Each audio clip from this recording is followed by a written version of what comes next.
ভাইয়ের বউ কি হয়েছে? ওটা একটা মানে মোটামুটি অনেকদিন একটা বাচ্চা হওয়ার পর মানে একটা জরায় ঘরে একটা ক্যান্সার মতো দেখা দিচ্ছে। ওটা আগে তো বলেছিল আমাদেরকে যে দাদা এরকম ব্যাপারে এই ব্যাপারে আমরা তাহলে ক্যান্সার একটা ডাক্তার চিকিৎসা কর। আমরা রয়েছি, তারপর দেখছি কী করে। হাসপাতাল এখানে সঙ্গে চিকিৎসা করতো, টুকটাক দেখানো সব করতো, অতটা বাড়াবাড়ি হয় না বলে করে নাই, মোটামুটি উপর করেছে। আচ্ছা, ইদান দিয়ে দেখা যাচ্ছে যে ঢেরে পুজোয় গিয়েছে, তারপর দু মানুষে খেয়ে দিয়ে বাড়ি হয়েছে।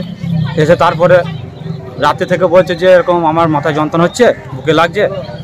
আমাদের ওখানে যথারীতি হাসপাতালে নিয়ে আসে, বৌমা বলে যে না আমি হাসপাতালে এখন নিয়ে গেলে আমাকে ভর্তি করবে, আমি থাক, আমার বাড়িতে 3টে ছেলে আছে, তা এই ওষুধ দোকানে দেখি প্রেশার মেশার মাফিয়ে দিয়ে কালকে আসবে, এসে সেরকম ব্যবস্থা করা যাবে। ভাইটা বলতে তাই হবে।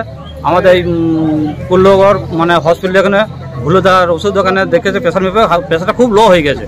ভুলোদা ওষুধ দেয়, দিয়ে বলে দেখো আইটাতে কেমন থাকো, সেরকম হলে হাসপাতালে যাবে দেখাবে। রাত্রে দেখেছে কমে নাই, সকালবেলাতে আবার ভাইটা শুধু যে কেমন কী হচ্ছে না বলছে সেরকমই হচ্ছে। বলছে ঠিক আছে, ভাইটা কিন্তু টোটো ভ্যান চালায়, ও নিয়ে যায় না, বাড়িতেই ছিল। এবার বাড়ির মেয়ে ছেলে টুকটাক কাজকর্ম তো করে থাকলে মানে হবে। এবার তার একটা 12 বছরের মেয়ে আছে, 8 বছরের একটা 8 মেয়ে আছে, একটা 5 বছরের ছেলে আছে। ওরা সব বাড়ির টুকটাক কাজকর্ম করেছে। এবার নিজের যাও কাপড় চোপড় শুধু কাচাকুচি করতে হবে, কাপড় চোপড় কাচাকুচি নিজে শুকো দিয়েছে। তখন 10টা 11টা নাগাদ তখন হয়তো বাড়ির মধ্যে ছিল, হয়তো কখন মাথা ঘুরে পড়ে গেছে। পড়ে যাওয়ার পর আর একটা আমার ভাইয়ের বউ আছে, তারপরে বউ মানে শাশুড়ি মানে আমার কাকি, দুজনায় ওরা সব দেখেছে পড়ে গেছে, তখন খিঁচছে। তখন ওরা তুলে হাতে মুখে সব জল দিয়েছে, তখন এসে খুব খিচুনি হচ্ছে।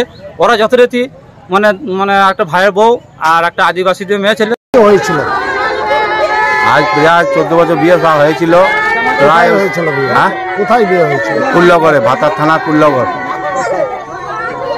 কত বছর বিয়ে হয়েছে? 14 বছর।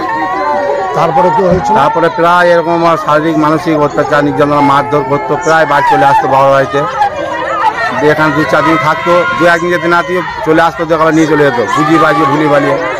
এরকম করে যায় থাকে আসে। একবার ওখানে গিয়ে পার্টি পঞ্চায়েত করে আমরা মীমাংসা করে খেতাম, করে বললি ঠিক আছে অসুবিধা হবে না, এরকম করে চলতে থাকে। আমাদের একটাই ভুল আছে, যেটা আমরা মিসিং ডায়েরিটা করে রাখিনি। কাজ করে রাখলে আমাদের এই দোকান দিকে হতো না। তো আপাতত এই অবস্থায় গত আপনার 26 তারিখে আমাদের গ্রামে একটা কালী পুজো হয়, রক্ষা কালী পুজো। তো পুজোয় এসেছিল, পুজোর দিন রাতে খাওয়া দাওয়া করে 2 মানুষে চলে গেছে। আরও 2টো বোন দিদি জামাইগুলো আছে, তাদের সঙ্গে কোনো দেখা সাক্ষাৎ করে নাই। এবং ওই রাত্রির মধ্যে কি হয়েছে না হয়েছে বাড়ি গিয়ে পৌঁছে গিয়ে আমরা গতকালকে এই ঘটনা। ওরা গতকাল কি হয়েছে বলছে বিষ খেয়েছে, কিন্তু বিষ খাওয়াও খায়নি। কারণ বলি বিষ খেলে মুখে গ্যাস আসতো, একটা গায়ে কাপড় চোপড়ে গ্যাস বেরোতো। বাড়ির যে মেয়ে ছেলেগুলো এসেছিল তারা কোনো গন্ধ পায় নাই। তার পরিবর্তে গলায়, কানে, হাতে যে জায়গায় কাল ছিটে মারার দাগ পেয়েছে। আপনাদের কি অনুমান হচ্ছে? আমাদের অনুমান যে মেরে দিয়েছে। আপনার যার সঙ্গে বিবাহ হয়েছিল কুল্লগড়ে, ওনার নাম কি? ওনার নাম বলরাম দাস। বাবার নাম? বাবার নামটা তো আমি জানি না। শান্তি সাধু দাস। আপনার নাম? আমার নাম মানিক দাস। বাড়ি ঢেরিয়া। মেরে দিয়েছিল মারাতে, আমাকে খবর দেয় নাই কিছুই না। তারপরে 12টার সময় খবর করছে 8 ঘন্টার মধ্যে মৃত্যু। তাহলে কি মারা ছাড়া কি আছে? ওর তো কেউ নিখোঁজ, কোনো পাত্তাই পাচ্ছি না। কোথায় বিয়ে দিয়েছিলেন মেয়ে? হ্যাঁ, মেয়ের কোথায় বিয়ে দিয়েছিলেন? কুল্লগড়। ছেলের নাম? বলরাম দাস। আপনার শ্বশুর মশাইয়ের নাম? বিআই মশাইয়ের নাম? সাধু দাস।